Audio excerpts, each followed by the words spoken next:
오늘도 예배 자리에 오신 분들을 진심으로 환영합니다. 오랜만에 뵙는 얼굴들이 계십니다. 옛날에 어릴 때 읽었던 책 가운데 지킬 박사와 하이드 이런 책이 있었습니다. 혹 읽어보셨습니까? 읽질 안 해도 들어는 많이 봤을 겁니다. 이 지킬 박사가 의학 박사입니다. 그리고 법학 박사입니다. 돈도 많이 있었고요. 건강도 하고 또 부지런하기도 하고, 그래서 그 지역에서 상당히 존경을 받는 사람이었습니다. 다 그 사람 보면 칭찬하는, 실력도 있죠, 건강하죠, 부지런하죠, 나무를 거 없는 그런 사람이었습니다. 근데 이 사람은 자기 마음속에, 이 내면 속에 쾌락을 추구하는 욕망이 있었습니다. 근데 그것도 드러나지 않은 것이죠. 사람들 보기에 존경도 받길 원하고 또 자신의 지위를 그대로 유지하길 원했기 때문에 마음속에 있는 그 욕망을 들키지 않고 잘 누르면서 살고 있습니다. 근데 마음에 항상 갈등이 있는 겁니다. 그리고 이 지킬 박사가 자기 스스로를 보면서 인간에게는 이런 두 면이 있구나, 선도 있고 악도 있다 하는 것을 스스로가 발견한 겁니다. 그리고 어떤 실험을 해놓은가 하면 이 선과 악이라는 이 두 인격을 서로 분리시킬 수 있는 것인가, 나눌 수 있는 건가 하는 실험을 한 겁니다. 여러분, 소설입니다. 실제가 아니고. 그래서 연구를 하다가 어떤 약을 하나 개발했는데 그 약을 먹었더니 다른 사람 실험하기 자기를 먼저 실험한 거죠. 자, 약을 먹더니 자신이 바뀐 겁니다. 완전히 다른 인격의 사람으로 바뀌었습니다. 그 사람이 이름이 하이드죠. 원래 지킬 박사는 있고 변화된 사람이 하이드입니다. 나쁘게 바뀐 사람, 그게 하이드였던 것이죠. 그러니까 낮에는 지킬 박사로서 품위를 유지하면서 사람들의 존경을 받고 살고, 밤이 되면 이 약을 먹고 하이드로 바뀌어서 자기 내면에 있는 욕망이 추구하는 쾌락과 이 즐거움을 쫓아 사는 삶을, 이중적인 삶을 살기 시작한 겁니다. 처음에는 좋았죠. 왜냐하면 즐길 수 있었으니까. 그런데 시간이 점점 가면 갈수록 어떤 일이 벌어지는가 하면 점점 가면 갈수록 이제 약을 안 먹어도 하이드로 바뀌는 겁니다.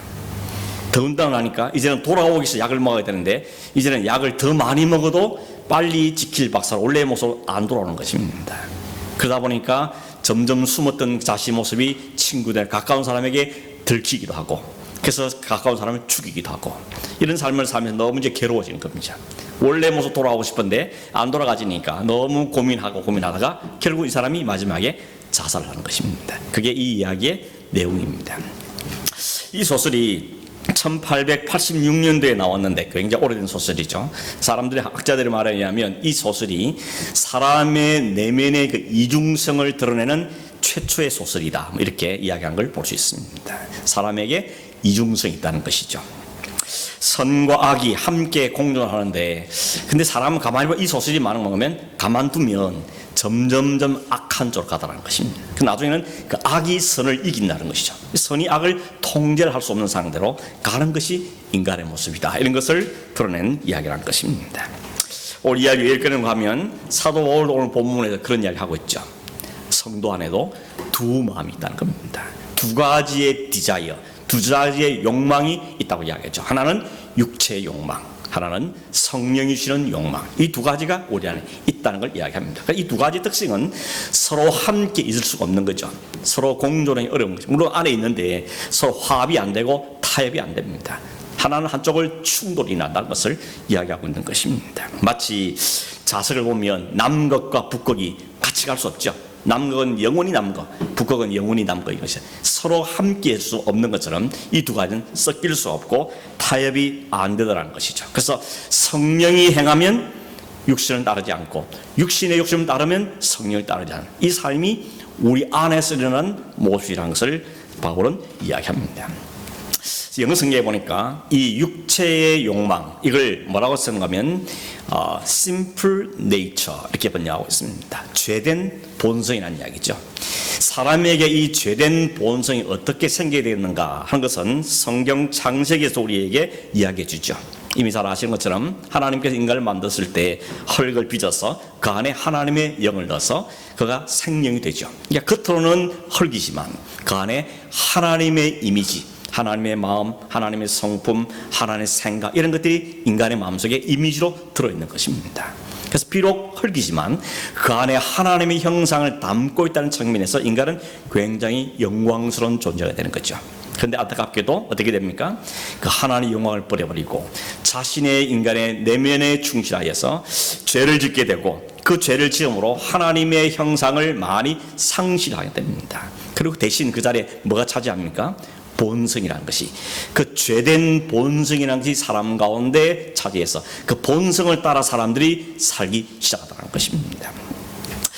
그래서 그 이후에 아담의 죄를 가지고 태어난 모든 인간은 다 이 심플 네이처라는 걸 갖고 태어나는 것이죠. 그 죄된 본성이라는 것이 사람 안에 있다는 것입니다.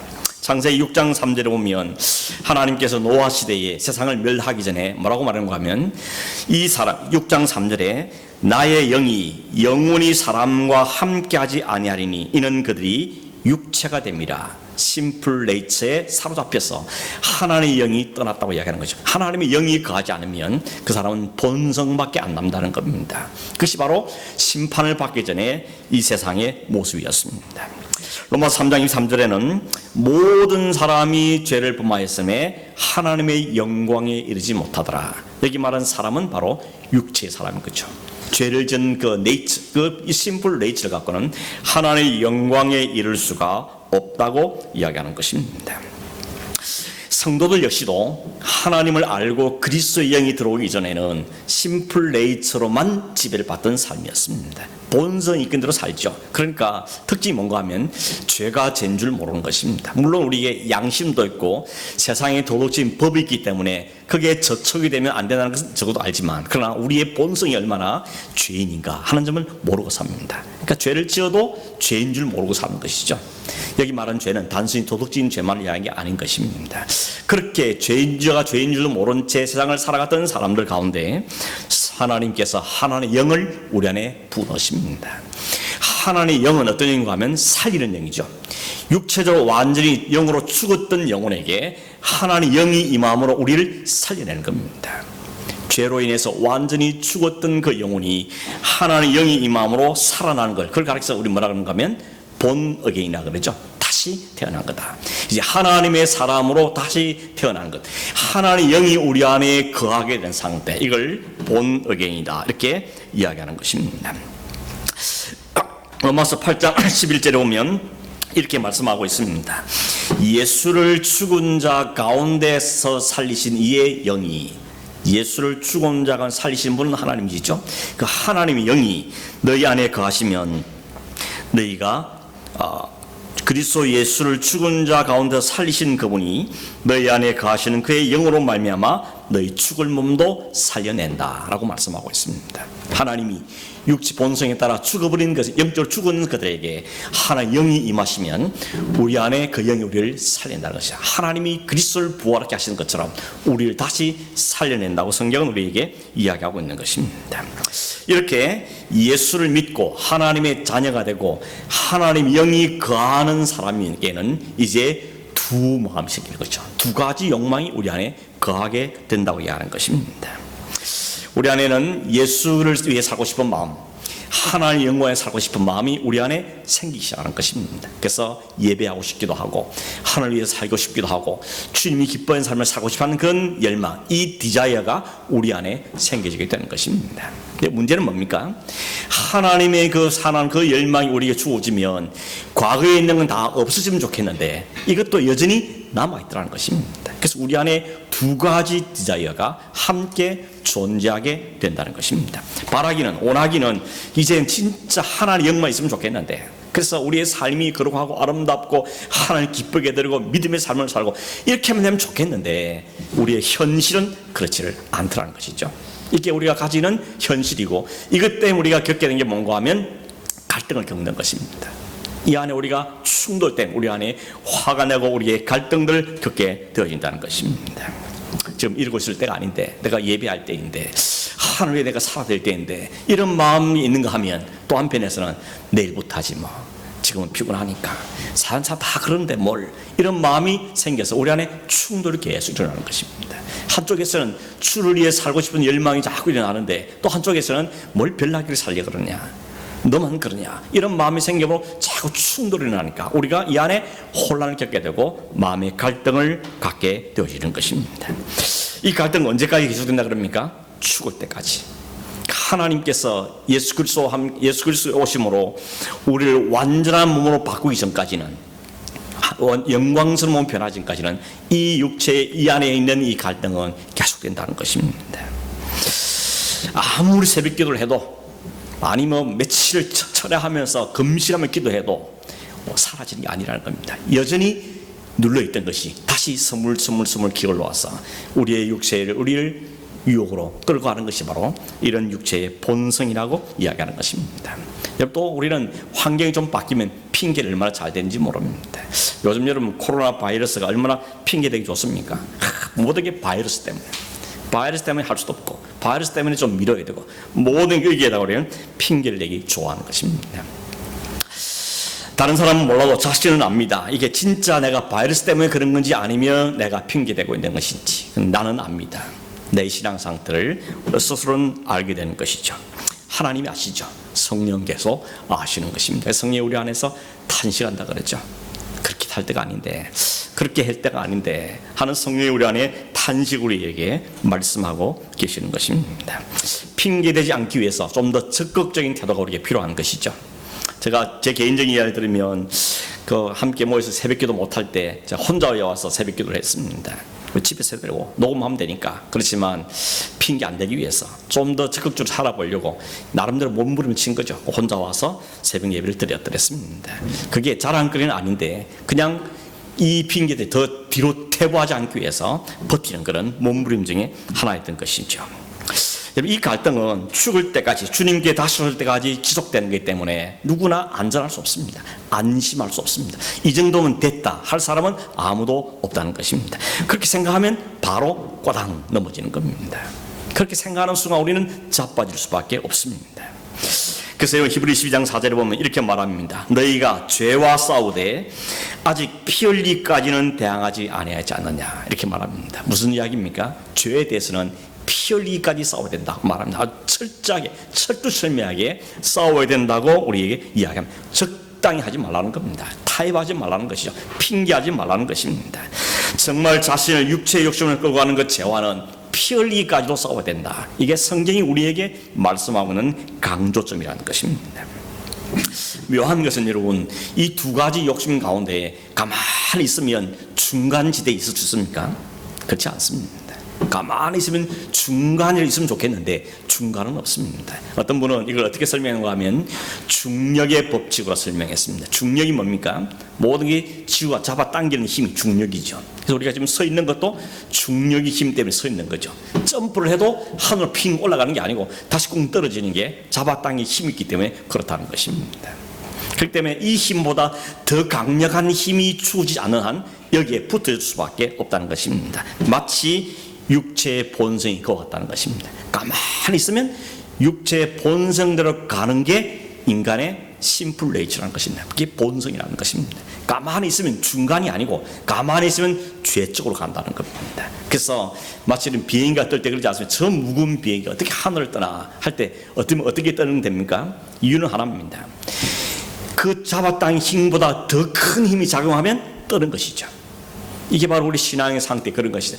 우리의 본성적인 그 죄성보다 더 강력한 힘이 우리를 다스리고 우리를 끌어주면 우리는 그쪽으로 끌려가게 된다는 것입니다. 그게 성령의 능력이라고는 이야기하는 것이죠. 예수 믿고 나면 가만히 있어도 천사가 되는 것 아니죠.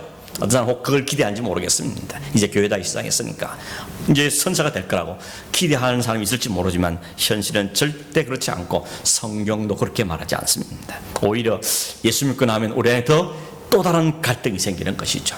올해 두 마음이 생기기 때문에, 두 욕망이 생기기 때문에 더 마음의 갈등이 생기는 것입니다.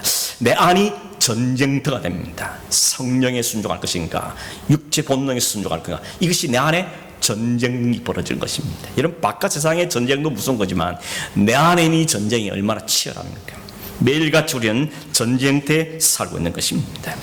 자신이 그 죄책감을 느끼게 되고 죄에 대해 싫은 마음이 생기고 벗어나고 싶고 자유하고 싶고 주님대로 살고 싶고 이런 마음도 생기지만 반면에 또 한쪽으로는 그렇게 살 수 없도록 끌어당기는 힘이 여전히 작용하고 있다는 것입니다.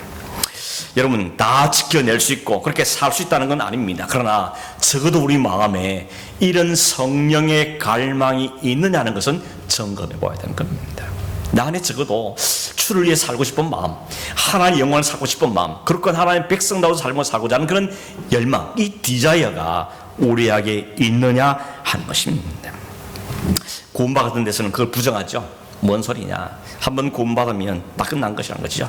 마음껏 자유해라, 무슨 짓 해도 괜찮다, 이렇게 말하는데 그렇지가 않죠. 오히려 반대입니다. 예수를 알고 구원을 입고 나면 오히려 구원받은 백성다운 삶을 살기 위해서 끊임없는 영적인 갈등과 투쟁을 해야 되는 것이 바로 성도의 삶인 것입니다. 여러분, 영적인 갈등이 없는 게 안전한 게 아니라 영적인 갈등에 있는 게 훨씬 더 안전한 것입니다. 반대로 말하면 영적인 갈등이 있는 것이 위험한 것이 아니라 아무런 갈등이 없다는 게 오히려 위험한 것입니다. 10년, 20년, 30년 신앙생활을 했다 할지라도 한 번도 아무런 영적인 깊은 고민을 해본 적이 없다. 그 사람 믿음이 너무 좋아서 그런 거겠습니까? 고뇌가 없다. 자신에 대해서 절망한 적이 없다. 그렇게 생각한다면 진짜 그 사람은 자신의 구원에서 한번 점검해 봐야 되는 것입니다. 내가 진짜 구원받는 백성이 맞는가 하는 것을 점검해야 됩니다. 왜냐하면 성령이 임하시면 그렇게 살 수가 없게 되어 있습니다. 성령이 우리 마음을 다스리시고 역사하기 시작하면 그럴 수가 없습니다. 적어도 죄인된 자기 모습을 발견하게 되고 그것 때문에 자신의 철저하게 절망하게 되고 또 회개하게 되고 하나님을 닮아가고 싶어하는 거룩한 열망들이 생겨지는 게 정상인 것입니다. 그 갈망이 없으면 그 사람은 진정한 그리스도인으로 말하기가 어려운 것입니다. 여러분, 이런 갈망 없이도, 이런 갈등 없이도 성도 되고 혹은 집사도 되고 장로 되고 목사도 될 수 있는 겁니다. 왜냐하면 시간만 가면 사람들은 그 내면을 모르기 때문에 자격만 갖추면, 라이센스만 따면 그럴 수 있는 것이죠. 그러나 여러분, 그럴 수 있을지 모르지만 그러나 그것은 성경이 우리에게 말한 말은 아닌 것입니다. 영적인 갈등과 고민이 없는 사람은 성도라면 한 사람도 없는 것입니다. 오늘 성경에 사도 바울도 그렇지 않습니까? 사도 바울도 깊은 고뇌와 갈등이 있었던 사람입니다. 여러분, 우리가 아는 사도 바울은 다메섹 가는 게 확 뒤집어졌습니다. 그 다음부터 모든 게 일사천리냐? 그렇지 않더라는 겁니다. 그 한 예를 보여주는 게 로마서 7장이죠. 로마서 7장 17절에서 25절 말씀에 이렇게 기록하고 있습니다. 같이 한번 읽어볼까요? 읽어보겠습니다. 시작. 이제는 그것을 향하는 자가 내가 아니요 내 속에 거하는 죄니라. 내 속 곧 내 육신에 선한 것이 거하지 아니하는 줄을 아노니 원함은 내게 있으나 선을 행하는 것은 없노라. 내가 원하는 바 선은 행하지 아니하고 도리어 원하지 아니하는 바 악을 행하는도다. 만일 내가 원하지 아니하는 그것을 하면 이를 행하는 자는 내가 아니요 내 속에 거하는 죄니라. 그러므로 내가 한 법을 깨달았노니 곧 선을 행하기 원하는 나에게 악이 함께 있는 것이로다. 내 속사람으로는 하나님의 법을 즐거워하되 내 지체 속에서 한 다른 법이 내 마음의 법과 싸워 내 지체 속에 있는 죄의 법으로 나를 사로잡는 것을 보는도다. 오라, 나는 곤고한 사람이로다. 이 사망의 몸에서 누가 나를 건져내랴. 우리 주 예수 그리스도로 말미암아 하나님께 감사하리로다. 그런즉 내 자신이 마음으로는 하나님의 법을, 육신으로는 죄의 법을 섬기노라. 어떤 분은 이 바울의 고백은 그가 변화하기 전에, 사도가 되기 전에 한 고백일 거다라고 말하는데 그렇지 않습니다. 또 어떻게 보면 바울은 지금 자신이 죄를 짓는 것은 내가 아니고 내 속에는 죄이기 때문에 자기가 죄 짓는 삶을 책임 회피하는 게 아니냐, 이렇게 볼지도 모르지만 그렇지도 않습니다. 바울은 자신이 사도임에도 불구하고 복음을 전하는 사람임에도 불구하고 많은 교회의 편지를 보내 그들을 격려하는 사람에도 불구하고 여전히 자기 안에 두 욕망이 있다는 것을 깨달은 것입니다. 철저하게 발견한 것이죠. 그래서 바울은 말하죠. 오라, 나는 곤고한 몸이다. 나는 진짜 죄만 보면 나는 죽을 수밖에 없는 존재다 하는 것을 그는 인정하게 되어진 것입니다. 여전히 하나님의 법과 육신의 법이 내 안에 공존해서 어떤 때는 성령으로 충만한 것이 아니라 때로는 그 육신의 법에 따라서 가련 마음이 있는 것 때문에 그런 마음에 갈등하고 고민하고 있던 것을 보여주는 겁니다. 이것이 영적인 각성을 하는 성도에게 나오는 탄식뿐만 아니라 성도의 고뇌라고 말할 수 있는 것입니다. 오늘 여러분, 이런 고뇌가 있었습니까? 이런 영적인 갈등들 겪고 있었습니까? 날마다 내 안에 일어나는 이런 갈등이 우리에게 있느냐 하는 것입니다. 목사님은요? 물어보면 당연하죠. 그럴 수밖에 없습니다. 겉으로 뭐 그럴듯하게 넥타이 메고 뭐 양복 입고 설교하고 그러니까 그럴듯하게 사는 찌는 보일지 모르지만 한번 들어와 보시겠습니까? 아마 뒤집힐지 모릅니다.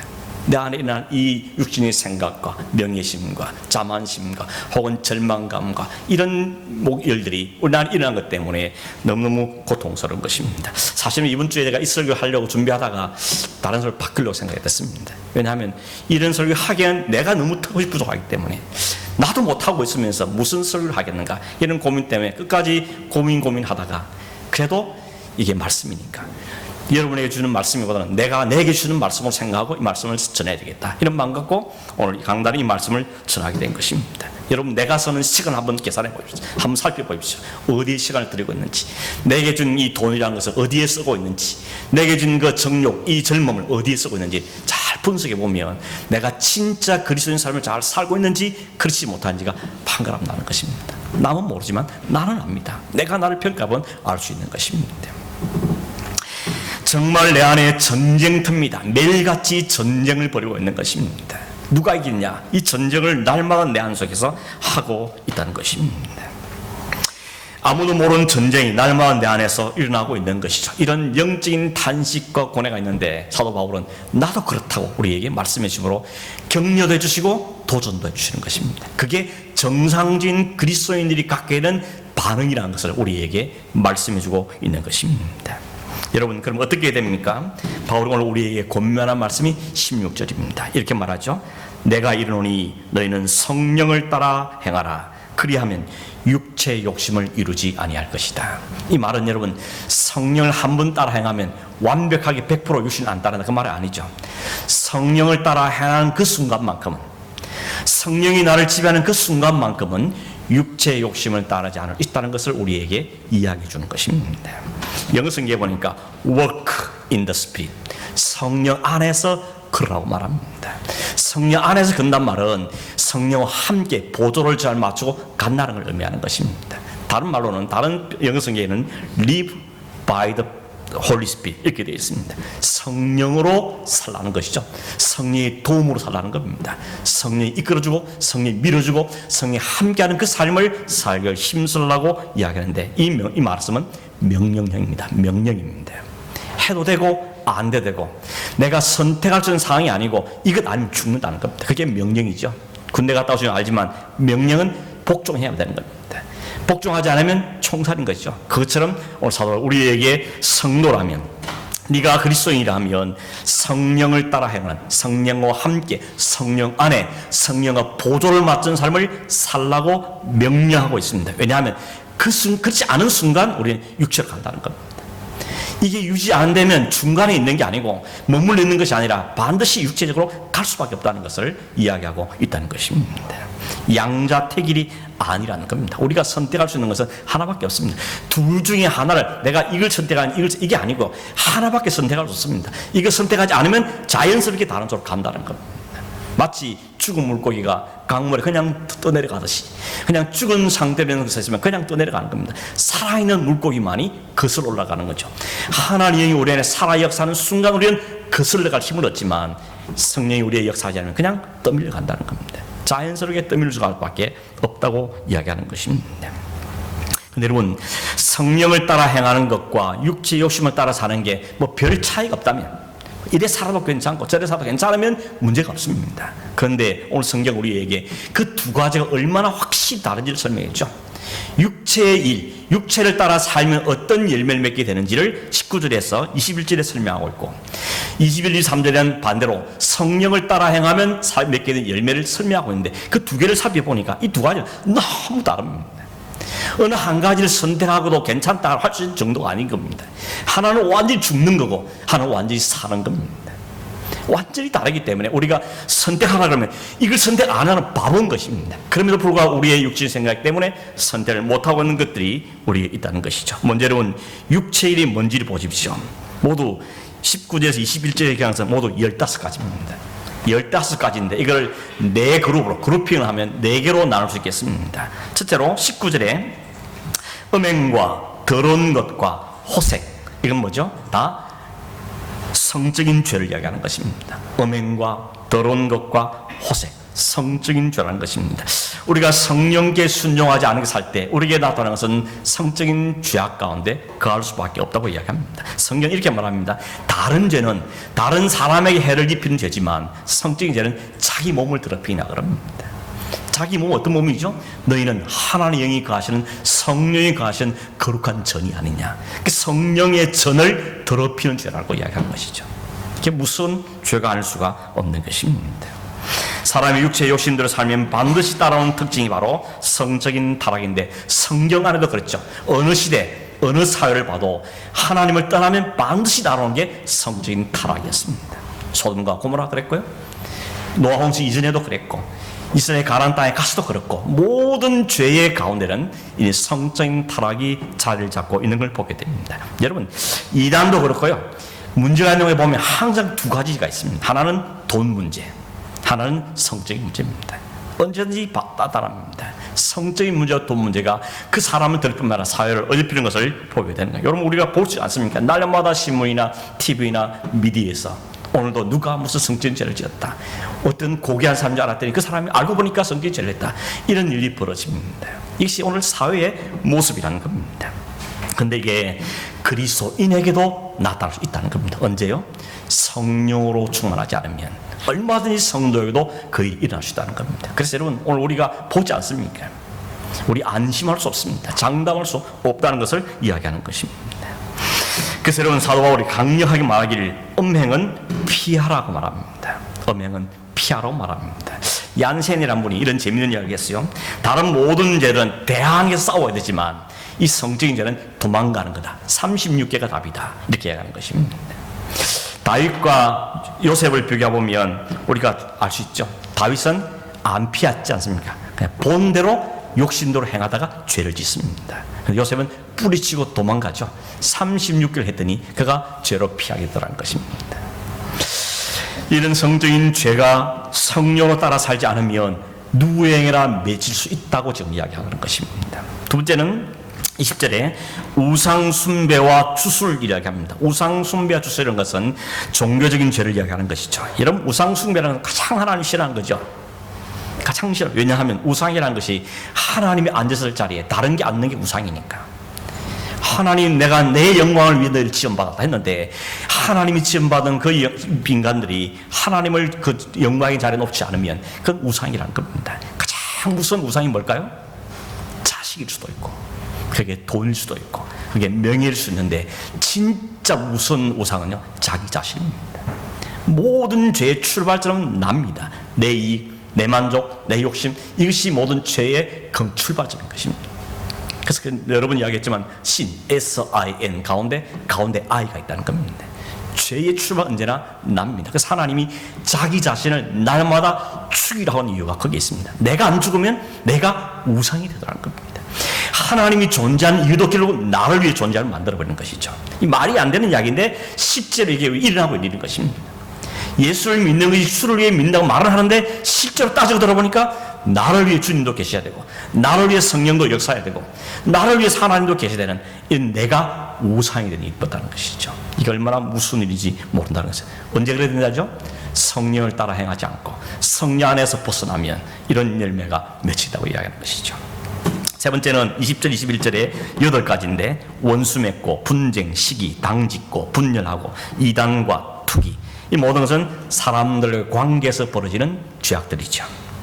성령으로 살지 않게 될 때 하나님과의 관계에서 문제가 생길 뿐 아니라 다른 사람들의 관계도 깨진다는 것을 이야기하는 것입니다.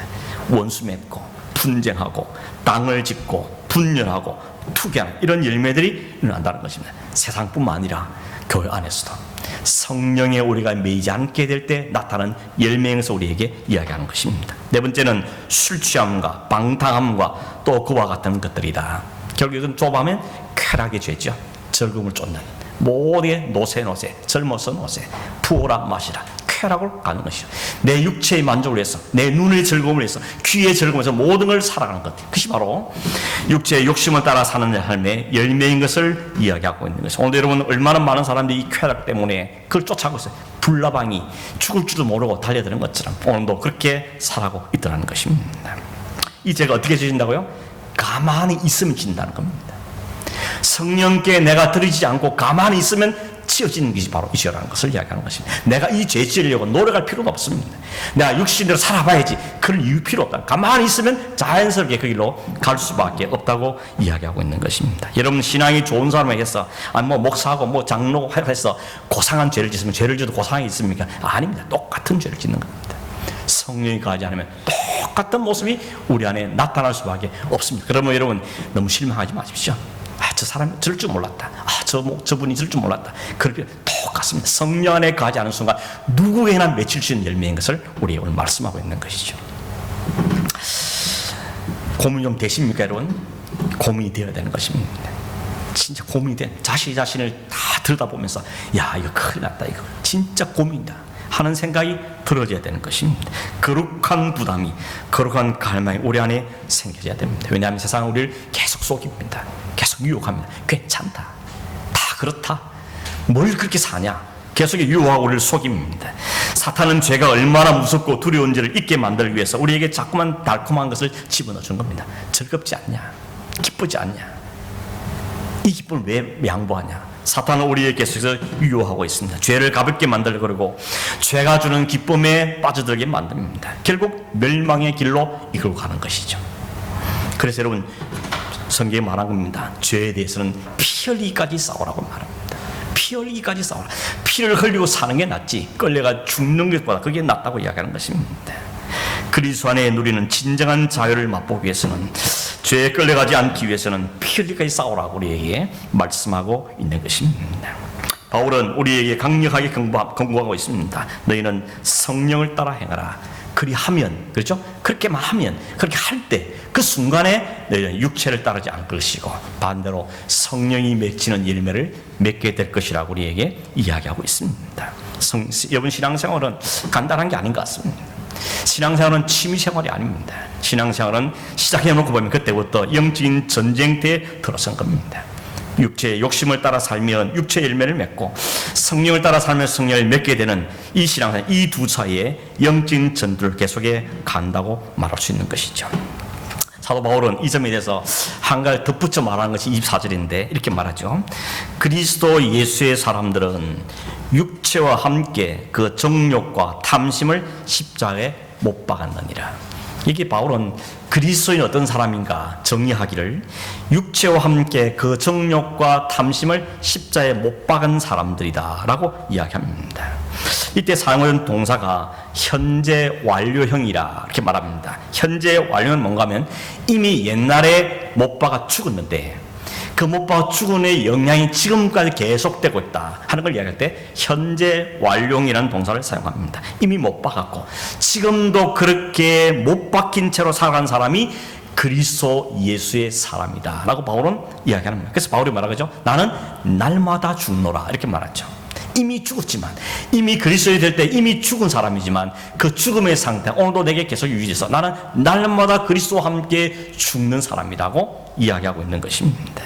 다른 말하면 여러분 그리스도께서 왜 십자가에 죽으셨는지 그 이유를 날마다 가슴에 새기며 사는 걸 이야기합니다. 그 주님의 죽으심 나에게 무슨 상관이 있는지, 그 주님의 죽으심 나에게 무슨 영향이 있는지, 나는 어떻게 사는 것인지를 깊이 묵상하고 그 생각하고 그것을 붙잡고 십자가를 붙잡고 사는 삶이 바로 십자가에 사는 삶이라고 말할 수 있는 것이고, 그래서 히브리서 3장 1절에 보면 이렇게 말합니다. 그러므로 거룩한 형제들아, 우리가 믿는 도리의 사도시며 대제사장인 예수를 깊이 생각하라.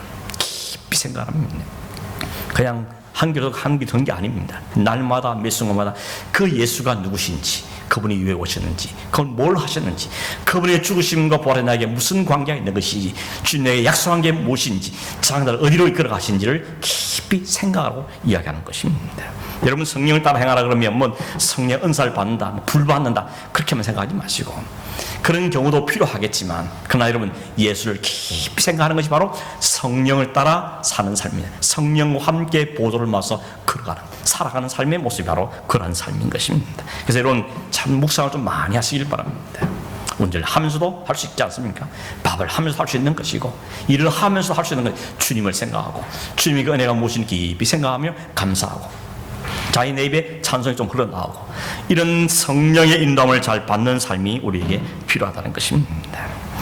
성령께서 내 안에 온전히 나를 주장하실 수 있도록 자신을 드리는 것이 필요합니다. 여러분 철로역제에 보면 그런 이야기가 나오죠. 크리스찬이 여행을 하다가 하루는 벽난로가 있는 집에 들어갔는데 벽난로가 활 타오르고 있습니다. 근데 저쪽에 보니 한쪽 구석에 어떤 사람이 이 불을 끄기 위해서 자꾸 물을 갖다 붓는 겁니다.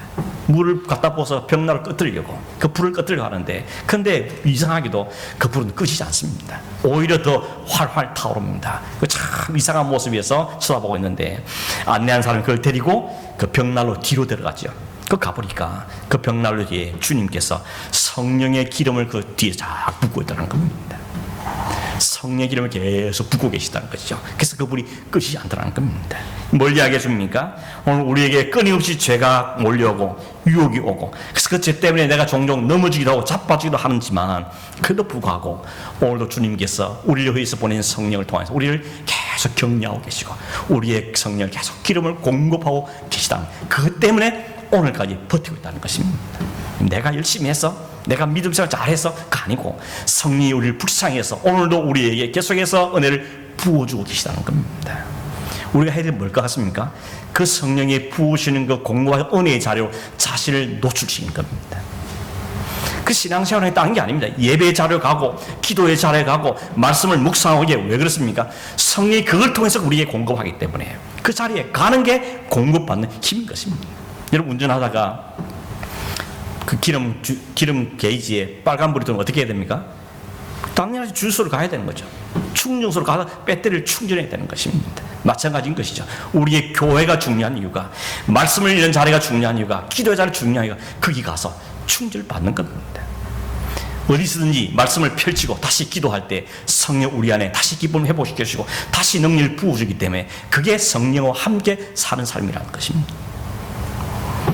오늘 우리가 해야 될 자리는 바로 성령께 자신을 노출하는 겁니다. 성령의 은혜의 자신을 노출하는 것입니다. 이건 우리가 몸부림쳐야 될 부분인 것입니다. 그래서 타협하면 안 됩니다. 밀리면 안 되는 겁니다.